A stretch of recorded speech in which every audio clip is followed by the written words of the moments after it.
तो यहाँ पे इस वीडियो में हम बात करने वाले हैं पॉलिनेशन का classification based on type of pollinator. Pollination करने के लिए प्लांट्स के अंदर में पॉलिनेशन परफॉर्म कराने के लिए पॉलिनेशन एजेंट की ज़रूरत होती है, या एक ऐसा एक्सटर्नल फैक्टर जो पोलन ग्रेन्स को ट्रांसफ़र कर दे एंथर से स्टिग्मा पर। तो इसी को बुलाया जाता है पॉलिनेशन एजेंट। पॉलिनेशन एजेंट के बेसिस पे हम दो टाइप के पॉलिनेशन एजेंट्स का इस्तेमाल प्लांट करते हैं, एबायोटिक एजेंट्स या एबायोटिक पॉलिनेटर्स, और दूसरे होते हैं बायोटिक पॉलिनेटर्स। एबायोटिक पॉलिनेटर्स में आते हैं हमारा एयर और वाटर, क्योंकि एयर और वाटर मूव करते हैं, एक जगह से दूसरी जगह अपनी पोजीशन चेंज करते हैं, ऐसे फैक्टर हैं। तो क्योंकि अपनी जगह से पोजीशन चेंज करते हैं तो इनके साथ साथ जो पोलन ग्रेन है वो भी ट्रांसफ़र हो जाता है। एयर के थ्रू पॉलिनेशन का एक नाम होता है एनीमोफिली, एनीमोफिली। वाटर के थ्रू इसका नाम होता है हाइड्रोफिली, वाटर के थ्रू इसका नाम होता है हाइड्रोफिली। बायोटिक पॉलिनेटर्स जो होते हैं उनको हम बोलते हैं एनिमल्स के थ्रू। तो एनिमल्स के थ्रू मतलब जूफिली, इसमें हम एनिमल्स की मदद से, जू मतलब एनिमल्स और फिली मतलब पॉलिनेशन, उसकी मदद से हम पॉलिनेशन परफॉर्म करते हैं। इन दोनों में से अगर कंपेयर किया जाए कि कौन सा ज़्यादा कॉमन है, ज़्यादातर एंजियोस्पर्म फ्लावरिंग प्लांट के किस फैक्टर का इस्तेमाल करते हैं, तो बायोटिक फैक्टर मोर कॉमन है, ज़्यादा यूज़ किया जाता है as compared to abiotic factors.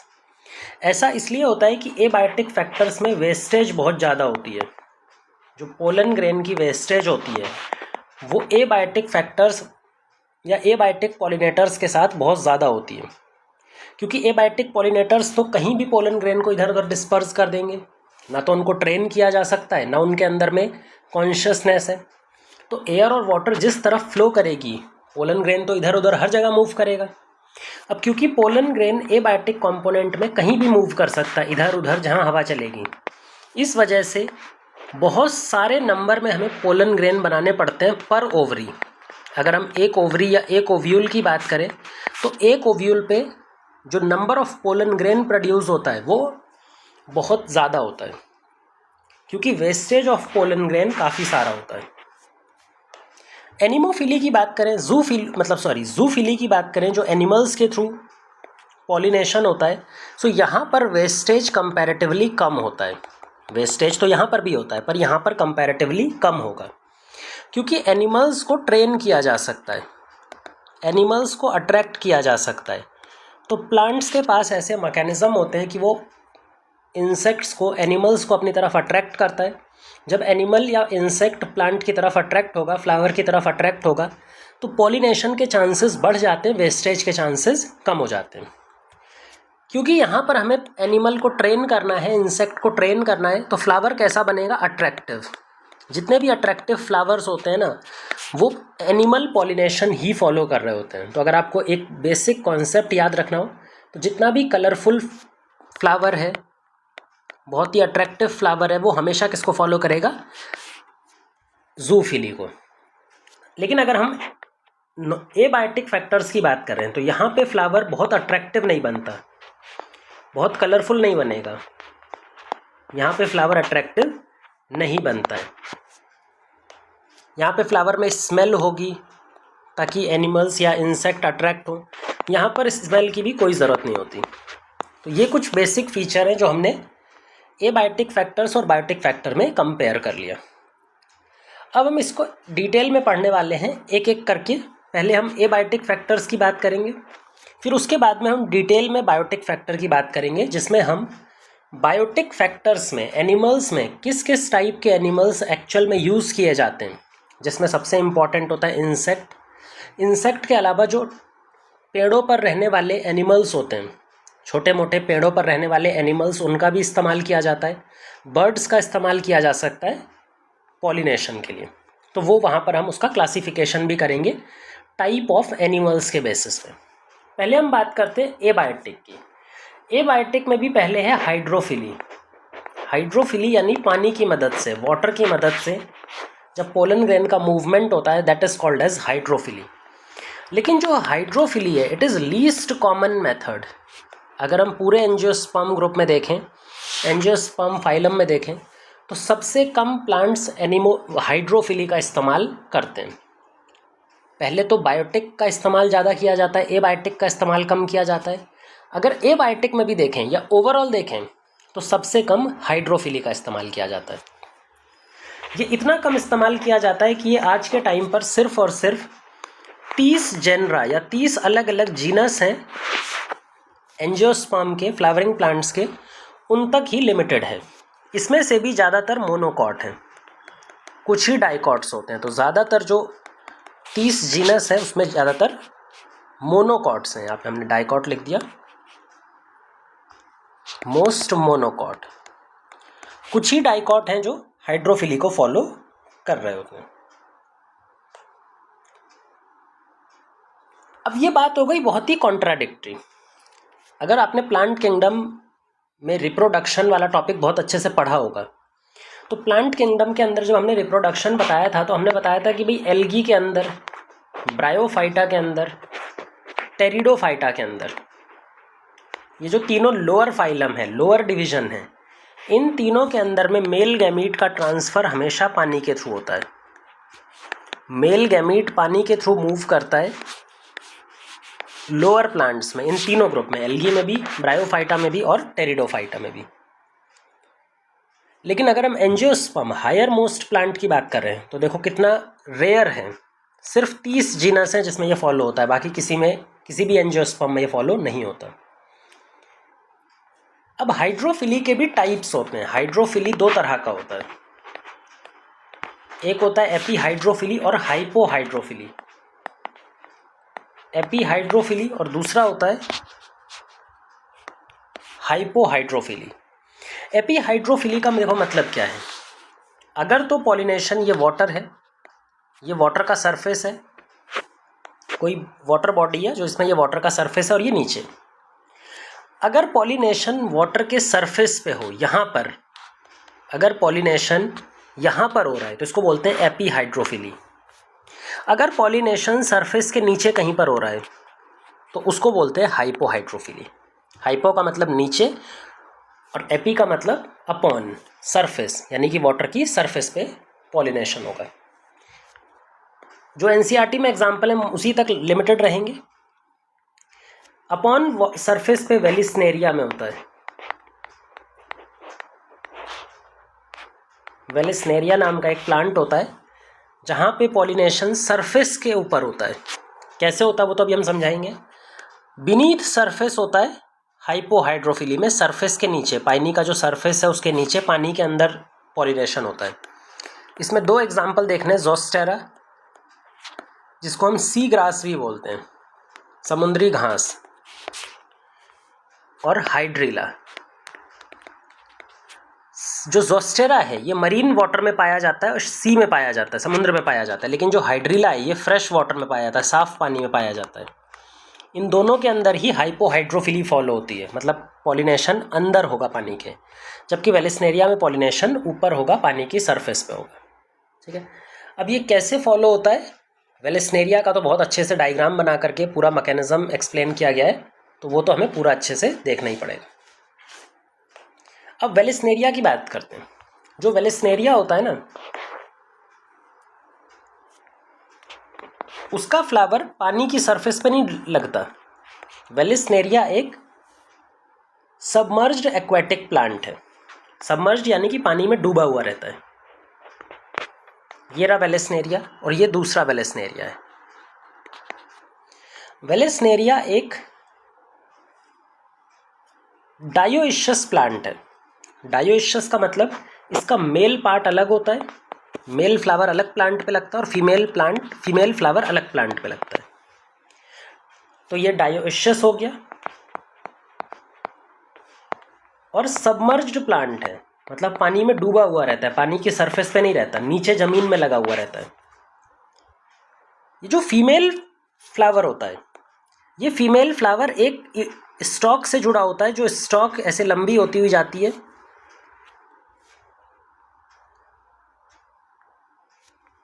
Female flower एक स्टॉक से जुड़ा होता है जो कि ऐसे लंबी होती हुई जाती है और सरफेस पे जाकर के फ्लावर का प्रोडक्शन करती है।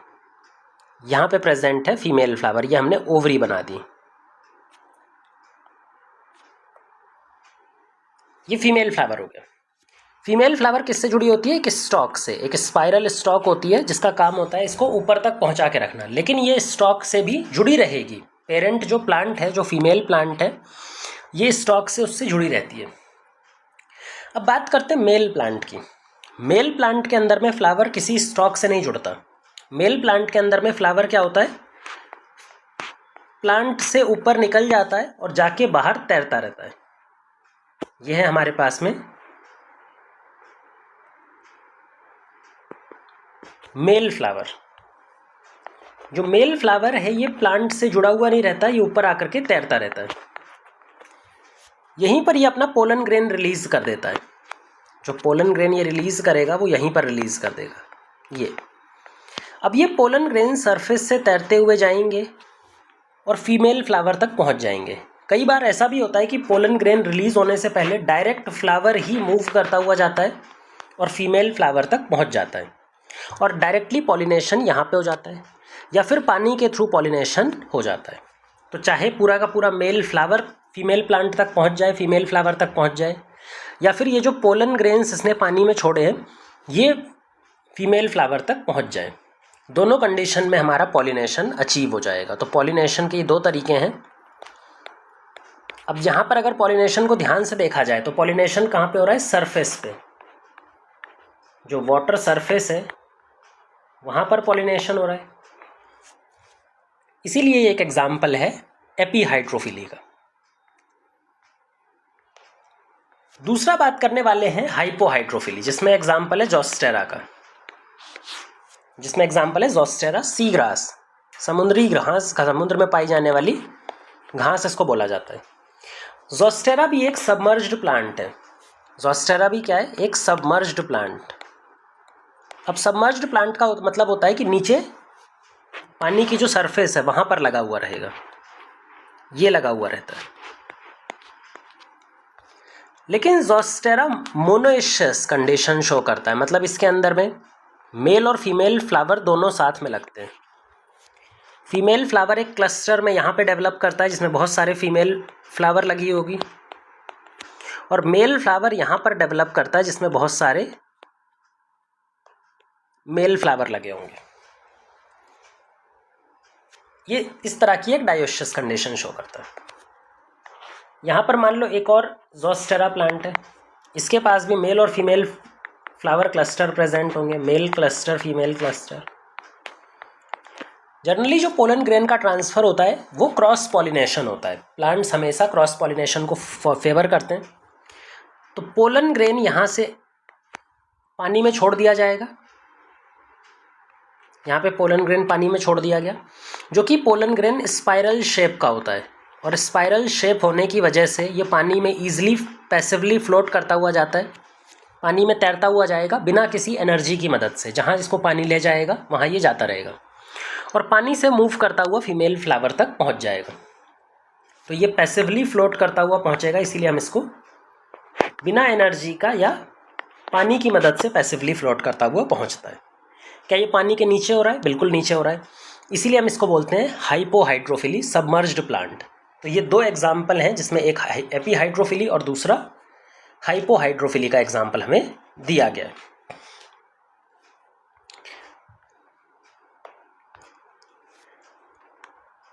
ये तो हमने बात कर ली कि भाई जो वाटर पॉलिनेशन होता है वो होता कैसे। दो तरीके हमने ये भी बता दिए, बट वाटर पॉलिनेशन के लिए कुछ अडेप्टेशन चाहिए होंगे। कोई भी पॉलिनेशन स्ट्रेटजी अगर प्लांट फॉलो कर रहा है तो उसको सक्सेसफुली फॉलो करने के लिए प्लांट्स के अंदर में कुछ ऐसे अडेप्टेशन होने चाहिए जो उस पॉलिनेशन मेथड को फेवर करें। तो वाटर पॉलिनेशन के लिए भी प्लांट को कुछ अडेप्टेशन करने पड़ेंगे। अगर वाटर पॉलिनेशन को सक्सेसफुल बनाना है तो ऐसे कंडीशन में हमें जो पोलन ग्रेन है, जो कि पानी के थ्रू मूव करने वाला है, अगर पानी के थ्रू पोलन ग्रेन मूव करेगा तो वो पानी से ख़राब भी हो सकता है, उसमें पानी लग करके डैमेज भी कर सकता है, पानी उसको रिएक्ट कर सकता है ना। तो पोलन ग्रेन को प्रोटेक्ट करना पड़ता है पानी से। Pollen grains are protected from water और पोलन ग्रेन को पानी से प्रोटेक्ट करने का काम करता है एक म्यूसिलिजिनस कोटिंग। इस पोलन ग्रेन के ऊपर में एक म्यूसिलिजिनस कोटिंग होती है और ये म्यूसिलिजिनस कोटिंग इसको डायरेक्ट पानी के कांटेक्ट में आने से रोकती है। तो ये जो आसपास का पानी है वो इसको ख़राब नहीं कर सकता, डायरेक्ट कांटेक्ट में इसके नहीं आता। ये वाटर पॉलिनेशन का एक बहुत ही इंपॉर्टेंट अडेप्टेशन है जिसकी मदद से वाटर पॉलिनेशन प्लांट अपना सक्सेसफुली करवा सकता है।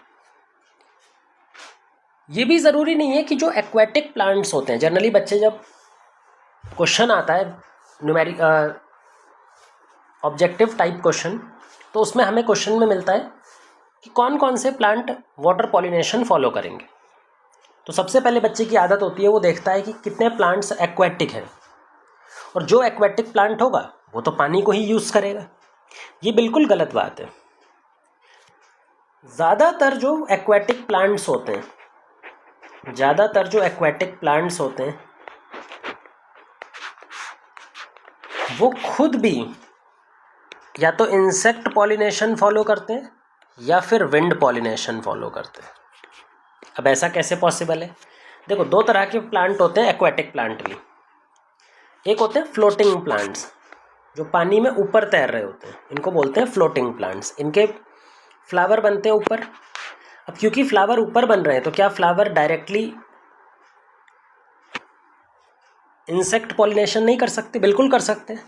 तो ज़्यादातर जो फ्लोटिंग एक्वेटिक प्लांट्स होते हैं, फ्लोटिंग प्लांट्स, वो इंसेक्ट पॉलिनेशन या फिर विंड पॉलिनेशन ही फॉलो करते हैं, जिसका एक एग्जांपल है वाटर हाइसेंथ, आइकॉर्निया भी बोलते हैं इसको। ये पानी में, साफ पानी में, नदियों में ऐसे तैरता हुआ मिल जाएगा आपको, नदियों के अंदर। और ये ज़मीन से जुड़ा हुआ नहीं रहता, फ्री फ्लोटिंग हाइड्रोफाइट होता है। दूसरा एक और एक्वेटिक प्लांट कैटेगरी होती है जिसको हम बोलते हैं सबमर्ज्ड प्लांट। अब भले से ये सबमर्ज्ड है, लेकिन जो फ्लावर यहाँ पर बनेगा वो फ्लावर वो ये डेवलप करेगा सरफेस पे।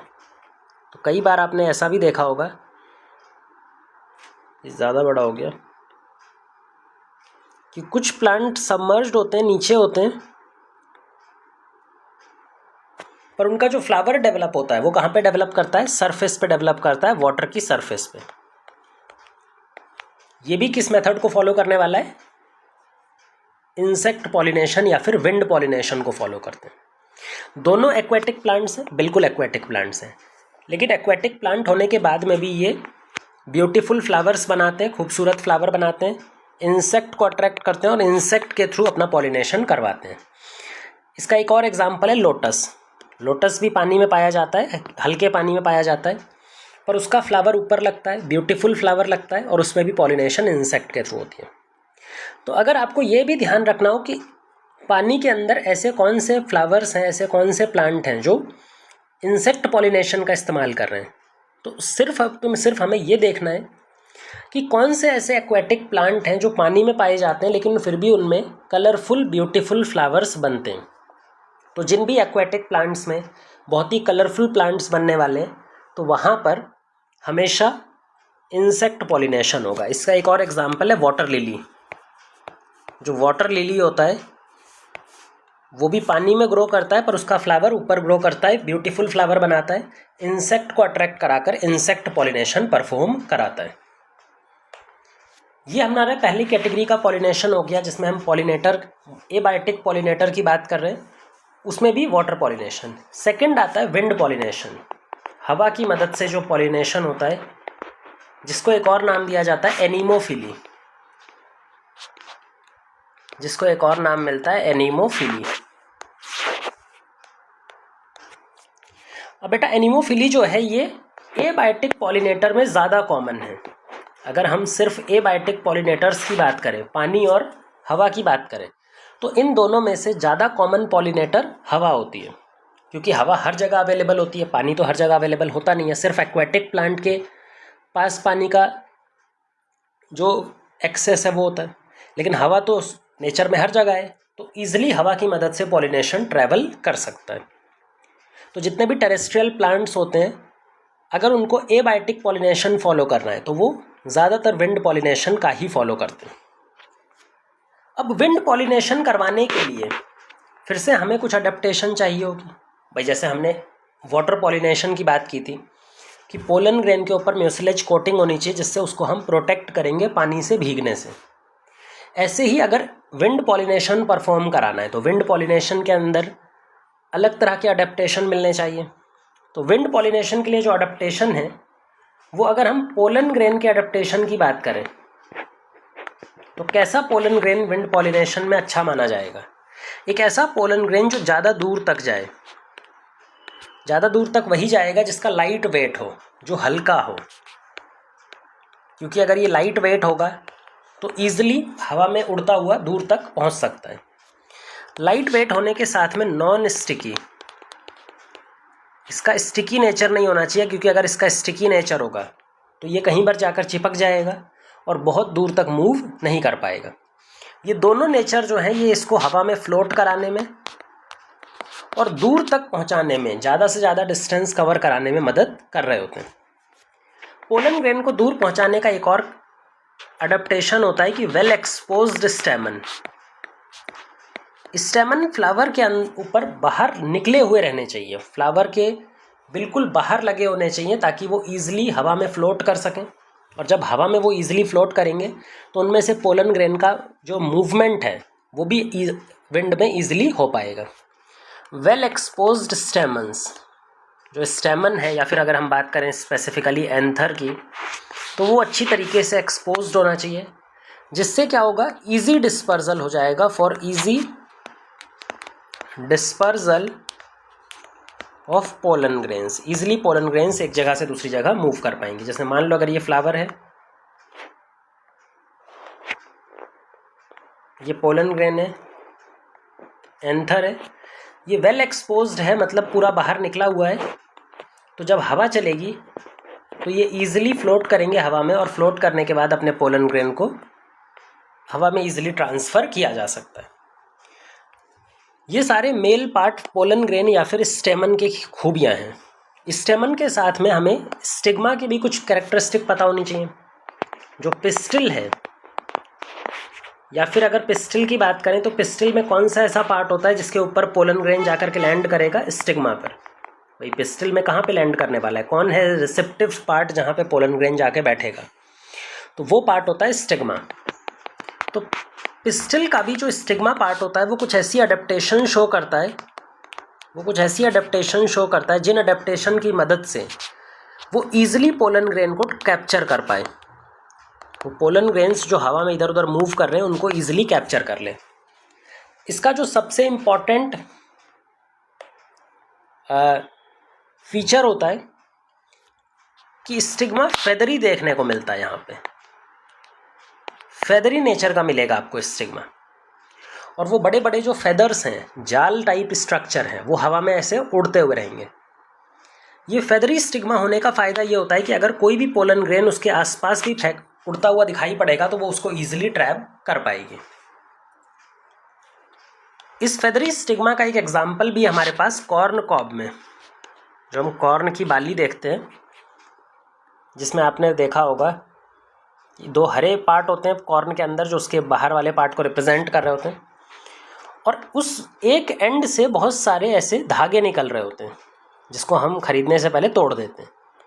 पर ये जो धागे हैं ये एक्चुअल में है क्या? ये स्टाइल और स्टिग्मा है, स्टाइल प्लस स्टिग्मा, जो इसको हवा में ऐसे तैरते रहते हैं और इसी की मदद से वो ईजिली पोलन ग्रेन को कैप्चर कर सकता है। ये एग्जाम्पल है मेज़ का, लेकिन सेम हमें ऐसी ही चीज़ें और भी फ्लावर्स में देखने को मिलती हैं। विंड पॉलिनेशन का सबसे अच्छा एग्जाम्पल ही ग्रास होती है। जो विंड पॉलिनेशन का बेस्ट एग्जाम्पल है दैट इज़ ग्रास। जो घास होती है, जो पोएसी फैमिली है, जिसमें हमारे अनाज आते हैं, वीट आते हैं, मक्का आता है, गेहूँ आता है, राई आता है, बाजरा आता है, ये सब पोएसी फैमिली में आते हैं, ग्रास फैमिली में, और ये इस तरह की कंडीशन शो कर रहे होते हैं। तो हमने पिस्टिल की अडेप्टेशन, स्टिग्मा की अडेप्टेशन भी देख ली, एंथर में क्या अडेप्टेशन होगा, पोलन ग्रेन में क्या अडेप्टेशन होगा, ये भी समझ लिया। अब फ्लावर और इनफ्लोरेसेंस भी बहुत यूनिक टाइप का देखने को मिलता है। यहाँ पर जो फ्लावर होता है वो क्या होता है, बहुत ही यूनिक टाइप का देखने को मिलता है। जो फ्लावर होते हैं वो एक इनफ्लोरेसेंस में पैक होते हैं। बहुत सारे फ्लावर, मतलब मल्टीपल जो फ्लावर्स होते हैं वो एक साथ जुड़ करके एक गुच्छा बना लेते हैं, जिसको हम बोलते हैं इनफ्लोरेसेंस। और ये इनफ्लोरेसेंस प्लांट के एकदम टिप पर लगती है। जैसे अगर आपने गेहूं का प्लांट देखा हो तो गेहूं के प्लांट में ये पत्ते होते हैं, ठीक है, और इसकी जो इनफ्लोरेसेंस है वो बिल्कुल ऊपर लगती है। यहाँ पे सारे के सारे जो फ्लावर लगेंगे, इनफ्लोरेसेंस लगती है वो यहाँ पे लगती है। इनफ्लोरेसेंस सबसे ऊपर क्यों लग रही है? इससे ये होता है कि भाई बहुत सारे फ्लावर जब एक इनफ्लोरेसेंस बना लेते हैं तो इस इनफ्लोरेसेंस में पोलन ग्रेन आकर के बैठ जाए, पोलन ग्रेन आकर के कैप्चर हो जाए, इसके चांसेस बढ़ जाते हैं, क्योंकि सारे के सारे स्टिग्मा फेदरी हैं। जब इतने सारे फेदरी स्टिग्मा यहाँ पर प्रेजेंट रहेंगे तो क्या पोलन ग्रेन को इजीली ट्रैप करना पॉसिबल है? यस, तो पोलन ग्रेन को ट्रैप करना यहाँ पे पॉसिबल हो जाता है। फ्लावर की बात करें, ये तो इनफ्लोरेसेंस की बात हो गई। अगर हम एक सिंगल फ्लावर की बात करें तो ऐसे प्लांट्स जो विंड पॉलिनेशन करते हैं उनके ओवरी में एक सिंगल ओव्यूल देखने को मिलता है। हर एक ओवरी के अंदर में कितने ओव्यूल देखने को मिलेंगे? एक सिंगल ओव्यूल। ऐसा क्यों है भाई? विंड पॉलिनेशन में पोलन ग्रेन, एक पोलन ग्रेन भी आकर के एक स्टिग्मा पर लैंड करे, इसकी पॉसिबिलिटी बहुत रेयर होती है। तो एक स्टिग्मा पर एक पोलन ग्रेन आकर के लैंड करे तो एक ओव्यूल का फर्टिलाइजेशन होगा, और ये चीज़ भी बहुत रेयर है। मान लो अगर इसमें एक से ज़्यादा ओव्यूल होते तो क्या हमें एक ही स्टिग्मा पर एक से ज़्यादा पोलन ग्रेन चाहिए होते? और इसकी क्या पॉसिबिलिटी है कि एक ही पोलन ग्रेन एक ही स्टिग्मा पर, जो कि बहुत छोटा सा सरफेस एरिया होता है, उस पर एक पोलन ग्रेन आकर के मल्टीपल पोलन ग्रेन्स आकर के बैठे हैं? इसकी बहुत कम पॉसिबिलिटी है। तो इसी वजह से फ्लावर ने क्या किया है, अपनी एफिशिएंसी को बढ़ाने के लिए एक ओवरी में एक ही पोलन ओव्यूल डेवलप करता है। अब इसकी पॉसिबिलिटी तो ज़्यादा है ना कि एक स्टिग्मा पर एक पोलन ग्रेन आकर के बैठ जाए, बजाय इसके कि एक पोलन स्टिग्मा पर एक से ज़्यादा पोलन ग्रेन आकर के बैठे। तो इसीलिए जो विंड पॉलिनेशन प्लांट्स होते हैं यहाँ पर एक ओवरी में एक ही पोलन ओव्यूल देखने को मिलता है। ये अडेप्टेशन की बात हो गई कि भाई एनिमोफिली के अंदर जो विंड पॉलिनेशन है यहाँ पर किस तरह की मैकेनिज्म देखने को मिलता है, किस तरह के अडेप्टेशंस देखने को मिलते हैं जिससे विंड पॉलिनेशन को फेवर किया जा सके। अब हमने यहाँ पर दोनों एबायोटिक पॉलिनेटर्स की बात कर ली, वाटर की भी बात कर ली हाइड्रोफिली में, विंड की भी बात कर ली एनिमोफिली में। अब हम चलते हैं हमारे मेन हीरो पर। जो मेन पॉलिनेटर्स हैं आज की दुनिया में, जो 90% या 90% से भी ज़्यादा पॉलिनेशन डिपेंड करता है बायोटिक पॉलिनेटर्स पे। तो जो रियल हीरो हैं पॉलिनेशन के हमारे प्लांट प्रोडक्शन के, दे आर बायोटिक पॉलिनेटर्स। अब बायोटिक पॉलिनेटर्स अलग अलग टाइप के एनिमल्स होते हैं, इसीलिए हम इसको जूफिली बोलते हैं, ये हमने पहले ही बता दिया। एनिमल्स में भी कौन सा ऐसा एनिमल है जो जर्नली पॉलिनेटर की तरह इस्तेमाल किया जाता है? तो दो ग्रुप ऑफ एनिमल्स हैं जिनको हम पॉलिनेटर्स की तरह बहुत ज़्यादा इस्तेमाल करते हैं प्लांट्स। पहला है इंसेक्ट, और इंसेक्ट के थ्रू पॉलिनेशन को हम एंटेमोफिली भी बोलते हैं।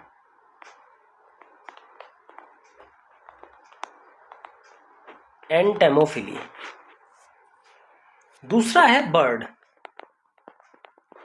एक इंसेक्ट और दूसरे बर्ड, ये दोनों मेजर पॉलिनेटर्स होते हैं। बर्ड्स में जो छोटी छोटी बर्ड्स होती हैं, बहुत ज़्यादा बड़ी बर्ड्स नहीं, छोटी छोटी बर्ड्स होती हैं, जैसे कि हम बात करें सन बर्ड, हमिंग बर्ड, तो ये छोटी छोटी बर्ड्स होती हैं, फ्लावर सैप पे फीड करती हैं, फ्लावर पे फीड करती हैं, और जब एक फ्लावर से दूसरे फ्लावर पे खाना लेने पहुंचती हैं तो उसी दौरान ये पॉलिनेशन भी परफॉर्म कर देती हैं। बर्ड्स के थ्रू जब पॉलिनेशन होता है तो उसको बोलते हैं ऑर्निथोफिली।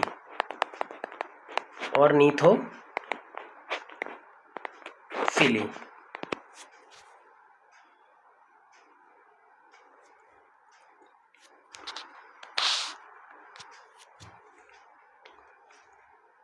एंट्स के थ्रू अगर हम बात करें जो चींटियाँ हैं, अगर इसके थ्रू स्पेसिफिकली पॉलिनेशन होता है तो इसका भी एक नाम पड़ जाता है मरमाइकोफिली, मिरमिकोफिली। ये एंड्स के थ्रू होता है। रेप्टाइल्स के थ्रू, जिसमें अगर पर्टिकुलरली स्नेक्स वगैरह की बात करते हैं तो उसके थ्रू अगर पॉलिनेशन होता है स्नेक्स के थ्रू तो इसको बोलते हैं ओफियोफिली। ओफियोफिली। तो ये कुछ बेसिक नाम है जिसमें से आप याद रख सकते हैं, जितना भी याद रह जाए, बहुत ज़्यादा याद करने की ज़रूरत नहीं है। एक मैमल है जो फ्लाई कर सकता है जिसका नाम है बैट। बैट के थ्रू भी पॉलिनेशन होता है और इसका नाम होता है कायरैप्टेरोफिली। कायरोप्टेरोफिली।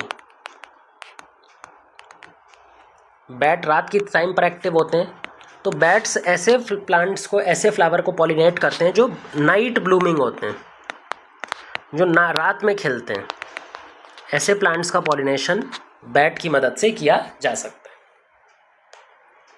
ये तो कुछ कॉमन पॉलिनेटर्स हैं। इनके अलावा कुछ अनयूजुअल जो बड़े बड़े साइज के एनिमल्स हैं ना, कई बार वो भी पॉलिनेटर की तरह बिहेव करने लगते हैं।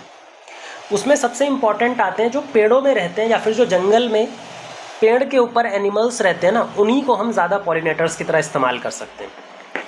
तो कई बार लार्ज एनिमल्स, जैसे कि बात करें प्राइमेट्स, जो छोटे बंदर होते हैं, लीमर वगैरह जो फलों को खाते पेड़ों पर रहते हैं, ये भी पॉलिनेशन करवाने में मदद कर सकते हैं।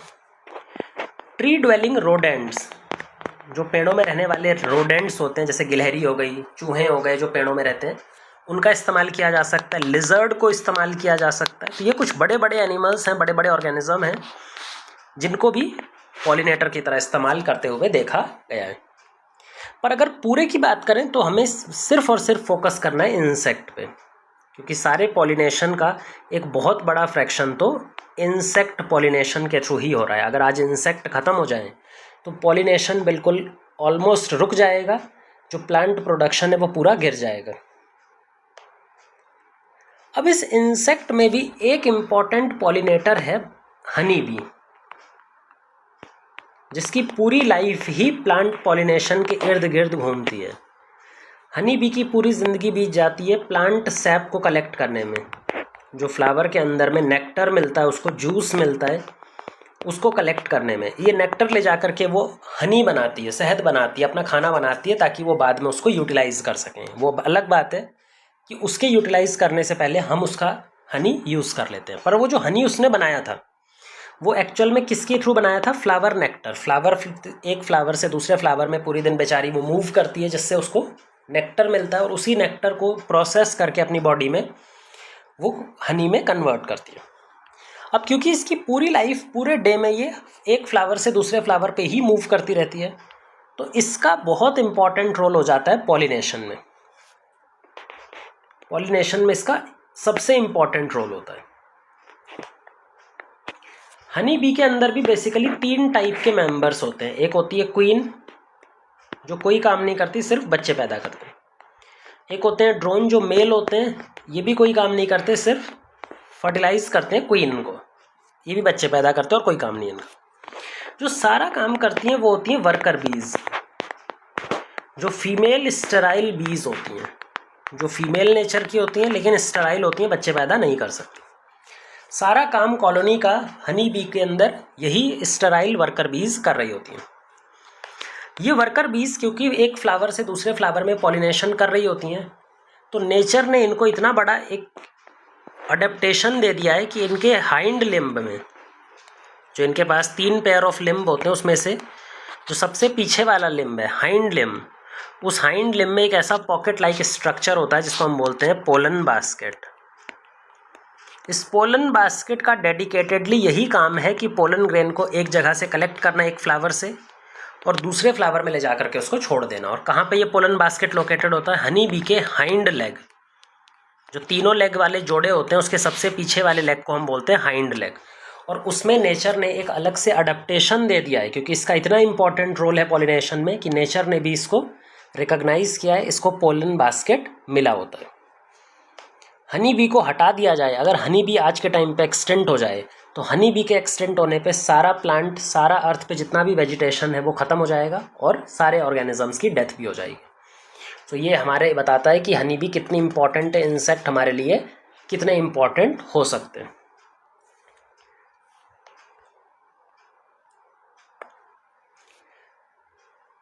अब बात करते हैं स्पेसिफिक अडेप्टेशन।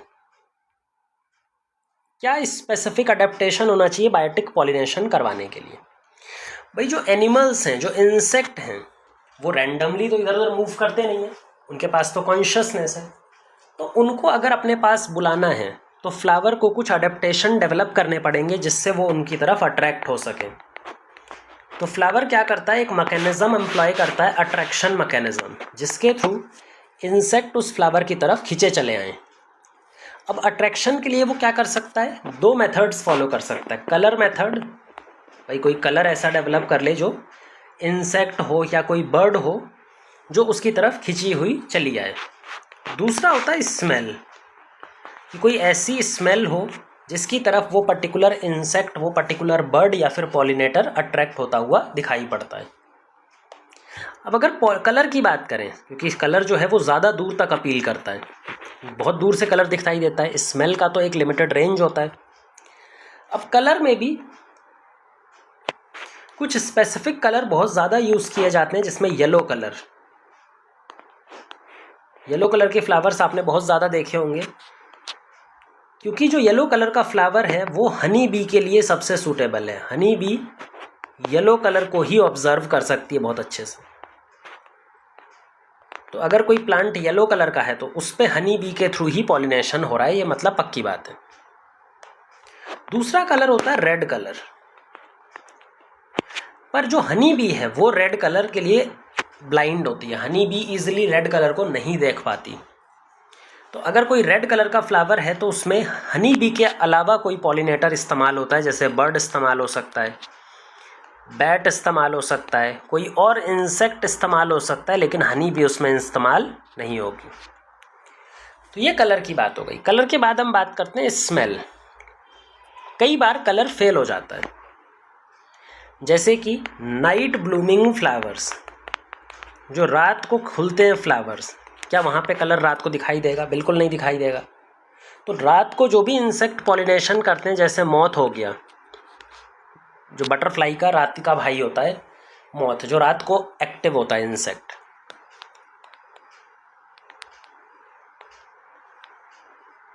तो ये तो इसकी तरफ अट्रैक्ट होगा ही नहीं।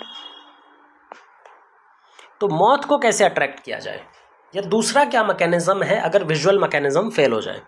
स्मेल। बहुत सारे इंसेक्ट होते हैं जो स्मेल की तरफ अट्रैक्ट होते हैं। अब स्मेल भी दो तरह की होती है। एक तो होती है फ्रेग्रेंट स्मेल, जो अच्छी स्मेल होती है। बहुत सारे इंसेक्ट फ्रेग्रेंट स्मेल की तरफ अट्रैक्ट होते हैं, पर ज़रूरी नहीं है कि सारे इंसेक्ट्स फ्रेग्रेंट स्मेल, जो अच्छी स्मेल है, इसी की तरफ अट्रैक्ट हो। कुछ ऐसे एनिमल्स, इंसेक्ट्स भी होते हैं, पर्टिकुलरली जो फ्लाइज होती हैं, जो मक्खियाँ होती हैं, जो बीटल्स होते हैं, जो गंदी जगहों पर पाए जाते हैं। तो ऐसे इंसेक्ट क्या करते हैं, खराब स्मेल, फाउल स्मेल, सड़े हुए चीज़ों की स्मेल, उनको फॉलो करते हैं। बहुत सारे ऐसे होते हैं जो रोटन मीट जैसी स्मेल निकालते हैं, सड़ा हुआ मीट हो। आपने पता होगा कि मीट जो है वो फ्लाई को बहुत पसंद होता है, मक्खियाँ मीट पर बहुत ईजिली ग्रो करती हैं, बहुत ईजिली वहाँ पर जाकर अट्रैक्ट होती हैं। कुछ ऐसे प्लांट्स होते हैं जो रोटन मीट जैसी बदबू फेंकते हैं ताकि वो फ्लाइज को, मक्खियों को अट्रैक्ट कर सके। इसका सबसे अच्छा एग्जाम्पल है रेफ्लेसिया, बहुत ही बड़ा प्लांट फ्लावर होता है इसका, रेफ्लेसिया। और ये ऐसी स्मेल निकालता है जैसे अभी कोई सड़ा हुआ मीट वहाँ पर प्रेजेंट हो। ये बात हो गई अट्रैक्शन की, हम कैसे इंसेक्ट को, बर्ड को या किसी भी और एनिमल को अट्रैक्ट करते हैं। लेकिन सिर्फ अट्रैक्ट करने से बात नहीं बनेगी। अगर आपने सिर्फ किसी को अट्रैक्ट किया, इंसेक्ट को बुलाया, तो एक बार तो वो आ जाएगा, एक बार तो वो आप उसको अट्रैक्ट कर सकते हो। पर अगर मान लो उसको खाने में कुछ नहीं मिला, उसको बदले में कुछ अच्छा नहीं मिला, वहाँ पर उसको कुछ बेनिफिट का नहीं मिला, तो क्या वो वापस उस तरफ अट्रैक्ट होगा? वो वापस तो अट्रैक्ट ही नहीं होगा। तो फ्लावर को ये इंश्योर करना पड़ेगा कि जो इंसेक्ट आया है ये वापस लौट कर आए या फिर उसके जैसे किसी दूसरे फ्लावर पे जाकर के बैठे, ये इंश्योर करना पड़ेगा। और ये तभी इंश्योर होगा जब फ्लावर जिस पे जाकर के वो अट्रैक्ट हुआ था उससे उसको कुछ बेनिफिट मिले, कुछ रिवॉर्ड मिले। तो दूसरा जो इम्पोर्टेंट फीचर है दैट इज़ रिवॉर्ड। तो दूसरा इम्पोर्टेंट फीचर है अट्रैक्शन के बाद में दैट इज़ रिवॉर्ड, बेनिफिट। किसको? पॉलिनेटर को, बेनिफिट टू पॉलिनेटर। पॉलिनेटर को भी तो कुछ फ़ायदा मिलना चाहिए अट्रैक्ट होने के लिए। अब ये जो बेनिफिट मिलता है इसी की वजह से फ्लावर, वो जो इंसेक्ट है, वो जो एनिमल है वो दोबारा आएगा, तो उसकी विजिट को हम सस्टेन कर सकते हैं टू फ्लावर, यानी कि रिपीटेड विजिट वो करेगा बार बार। अब रिवॉर्ड ये किस फॉर्म में होना चाहिए? रिवॉर्ड दो फॉर्म में जनरली देखने को मिलता है। पहला होता है खाने की फॉर्म में, फूड की फॉर्म में। किसी भी लिविंग ऑर्गेनिज्म को फूड कलेक्ट करना बहुत इंपॉर्टेंट काम है भाई। अगर उसको फूड मिल जाएगा तो उसका बहुत बड़ा बोझ हल्का हो जाएगा।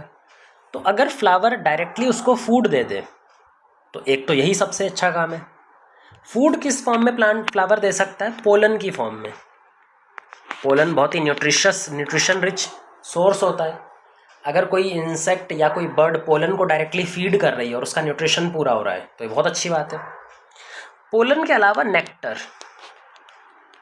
नेक्टर एक स्वीट जूस होता है जो फ्लावर प्रोड्यूस करता है, और नेक्टर मोस्ट इम्पॉर्टेंट रिवॉर्ड है।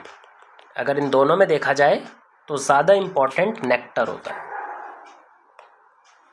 इसी नेक्टर को कलेक्ट करती है हनी बी, जो हम शहद खाते हैं ना, बेसिकली वो कुछ नहीं होता, वो नेक्टर को कलेक्ट करती है और नेक्टर को कलेक्ट करके प्रोसेस कर लेती है। तो इससे हमारा ये एक तरह का रिवॉर्ड है, फूड रिवॉर्ड। पर फूड रिवॉर्ड के साथ प्रॉब्लम ये है कि बहुत सारे पोलन रॉबर्स आ गए। नेचर में बहुत सारे पोलन रॉबर्स आ गए हैं जो पॉलिनेशन तो नहीं करते, पॉलिनेशन में कोई मदद नहीं करते, लेकिन उन्हें पता है कि फ्लावर के पास सैप भरा हुआ है, नेक्टर भरा हुआ है। ये फ्लावर का नेक्टर तो खा लेते हैं, नेक्टर तो इस्तेमाल कर लेते हैं, पर अगर पॉलिनेशन की बात आती है उसका पोलन ग्रेन ट्रांसफ़र करके नहीं देते। तो ऐसे भी कुछ इंसेक्ट होते हैं, उनको हम कलेक्टिवली बोलते हैं पोलन रॉबर्स। अगर पोलन रॉबर नाम की एक चीज़ है, मतलब फूड की फॉर्म में रिवॉर्ड दिया जाता है, लेकिन बहुत सेफ नहीं है, क्योंकि नेचर क्या करेगा, थोड़े दिन बाद पोलन रॉबर्स को डेवलप कर लेगा। इसीलिए बहुत सारे प्लांट्स ने फूड की फॉर्म में रिवॉर्ड ना देने की बजाय एग लेइंग साइट की फॉर्म में, ओवी पोजिशन साइट की फॉर्म में रिवॉर्ड देना स्टार्ट कर दिया है। तो बहुत सारे ऐसे प्लांट्स होते हैं जो इंसेक्ट को या एनिमल को कैसे रिवॉर्ड देते हैं, वो इंसेक्ट को जो रिवॉर्ड देते हैं that is egg laying site, अंडे देने की जगह होती है, जिसको हम ओवी पोजिशन साइट भी बोलते हैं, ओवी पोजिशन साइट। ये बहुत सारे प्लांट फॉलो करते हैं कि वो इंसेक्ट को अंडे देने की जगह देते हैं और बदले में इंसेक्ट उनका पॉलिनेशन करवा देता है। इसका एक एग्जांपल है एमोर्फोफेलस। एमोर्फोफेलस दुनिया का सबसे लंबा फ्लावर, लॉन्गेस्ट फ्लावर, ध्यान रखना लॉन्गेस्ट फ्लावर। ये इतना बड़ा होता है कि एक इंसान के लगभग हाइट का तो फ्लावर ही होता है, पूरा फ्लावर ही सिर्फ 6 फीट का होता है। ये फिर बस हम फ्लावर की बात कर रहे हैं, प्लांट की नहीं। प्लांट तो इसका बहुत ज़्यादा बड़ा नहीं होता, पर फ्लावर बहुत बड़ा होता है। तो ये भी एग लेइंग साइट प्रोवाइड करता है। दूसरा एक एग्जाम्पल है यूका प्लांट और प्रोनुबा मॉथ का। यूका प्लांट और यूका प्लांट के साथ प्रोनुबा मॉथ, जिसको हम यूका मॉथ भी बुला देते हैं। अब यूका प्लांट क्या होता है? यूका प्लांट का जो फ्लावर है वो कुछ बहुत थोड़ा यूनिक टाइप का मॉर्फोलॉजी होता है उसका।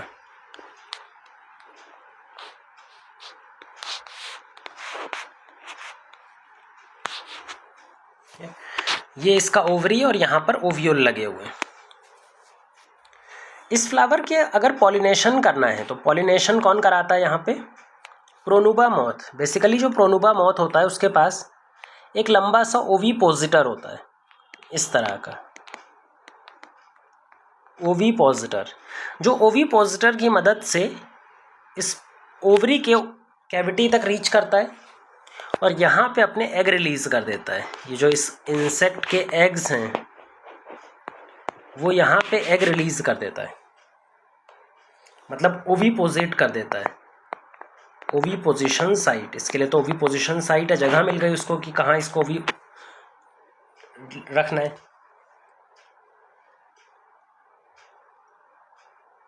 और बदले में इसको क्या मिल जाता है? फ्लावर को पॉलिनेशन, इसको पोलन ग्रेन मिल जाते हैं, पॉलिनेशन हो जाता है।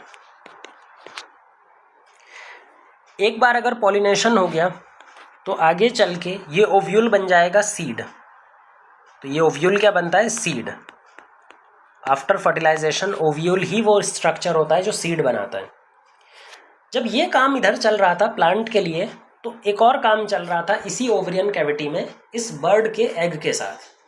बर्ड ने जब अपना एग रिलीज किया था तो वो धीरे धीरे मैच्योर होगा और मैच्योर होके नई मॉथ का फॉर्मेशन करेगा। जो बच्चे मॉथ होंगे, यंग मॉथ, उनका प्रोडक्शन करेगा। जो यंग मॉथ जब बनते हैं तो इनको खाने की ज़रूरत होती है, फूड की ज़रूरत होती है। तो यहाँ पर जो कुछ सीड हैं, यहाँ पर तो बहुत सारे सीड बनने वाले हैं, तो इनमें से कुछ सीड को कौन फीड कर लेगा? मॉथ के बच्चे, जिससे उनको एंश्योर्ड फूड मिल जाता है, ग्रो करने में ईजी हो जाती है। फिर एक बार जब उनके पंख आ जाते हैं तो वो यहाँ से निकल करके बाहर मूव कर जाते हैं। तो क्या दोनों को फ़ायदा मिल रहा है? क्या प्लांट को फ़ायदा मिल रहा है, इसको एंश्योर पॉलिनेशन हो रहा है, और दूसरा बर्ड को भी फ़ायदा, प्रोनुबा मॉथ को भी फ़ायदा हो रहा है, इंसेक्ट को भी फ़ायदा हो रहा है। इंसेक्ट को ये फ़ायदा हो रहा है कि उसको एग ले करने की जगह मिल रही है। इस तरह का जो प्लांट पॉलिनेटर रिलेशन है, जहाँ पे एक इंसेक्ट है और वहाँ पर दूसरा पॉलिनेशन प्लांट है, जिनके बीच में फर्टिलाइजेशन को लेकर के, एग लेइंग साइट को लेकर के रिलेशन है, यहाँ पे हमें टाइट 1-to-1 रिलेशन देखने को मिलता है। Tight 1-to-1 relation. अब ये टाइट 1-to-1 रिलेशन क्या है बेटा? मतलब species specific relation. Species specific relation. एक जो पर्टिकुलर टाइप का मॉथ होगा, मॉथ की भी बहुत सारी स्पीसीज होती हैं, इसकी जो एक स्पीसीज है, स्पीसीज नंबर 1, सिर्फ वो स्पीसीज ही इस प्लांट की स्पीसीज को पॉलिनेट कर सकता है। इसके अलावा अगर मॉथ की दूसरी स्पीसीज आती है तो क्या वो भी पॉलिनेट कर पाएगी? नहीं कर पाएगी। इसी को बोलते हैं टाइट 1-to-1 रिलेशनशिप, जहाँ पे एक स्पीसीज दूसरी स्पीसीज के बिना जिंदा नहीं रह सकती। अगर मॉथ को हटा दिया जाए तो जो प्लांट है इसका पॉलिनेशन रुक जाएगा, और अगर प्लांट को हटा दिया जाए, यूका प्लांट को, तो जो मॉथ है उसका ओवीपोजिशन, फर्टिलाइजेशन, डेवलपमेंट रुक जाएगा, वो रिप्रोड्यूस कर ही नहीं पाएगा। तो दोनों को एक दूसरे की ज़रूरत है सर्वाइव करने के लिए। इसी को बोलते हैं टाइट 1-to-1 रिलेशनशिप। ठीक है, तो ये कुछ हमें याद रखना है जो आगे काम आएगा।